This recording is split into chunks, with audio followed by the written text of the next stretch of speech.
આવ્યા છીએ અને આજે અમે એક એવા પરિવારને મળ્યા છીએ કે જે લોકોની આર્થિક સ્થિતિ ખરાબ તો છે જ, એ ઉપરાંત એમના ઘરમાં એક દીકરી એવી છે જે વિકલાંગ છે, માનસિક રીતે અસ્વસ્થ છે અને બેબી કેટલા વર્ષની છે? 18 વર્ષની છે અને બીમારી જન્મજાત છે. હા, જન્મ. તો આમ કોઈ દવા કરાવી નથી? દવા કરાવી પણ કોઈ લાગુ નથી પડતી. હા, બરાબર. અને બેબી તમારી છે?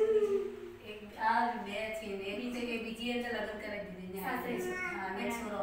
બરાબર. હા. તો તમે આ પોતાનું મકાન છે? ના, બે ભાડે 5000 ભાડું હોય.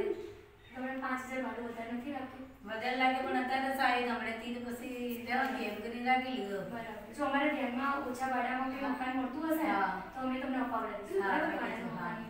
અને અત્યારે તો અમે 1 મહિનાનું રાશન આપીએ છીએ અને અમારા ટ્રસ્ટને કોઈ મદદ કરશે ને તો અમે ફરી આવીશું અને તમને રાશન આપી દઈશું. બરાબર.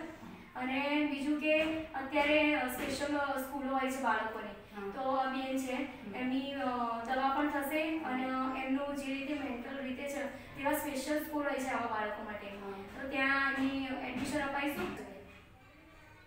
હિંમત રાખો, રડવાથી કંઈ નહીં થાય. તમે હિંમત રાખીને અત્યારે એક બેબીને તમે મેરેજ કરાવ્યા છે, એ ઉપરાંત આ બેબી છે તમે એમને સાચવો છો, નવરાવો છો, ધોરાવો છો, એમને ખવડાવો છો, જાતે જમી નથી શકતા તમે જમાડો છો.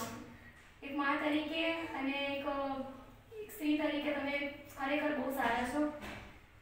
બરાબર. અને અમારા ટ્રસ્ટને એવું લાગશે ને કે હજી કંઈક તમારા માટે કંઈક કરી શકીશું, તમે આગળ કરીશું તમારા દીકરા દીકરીઓ માટે.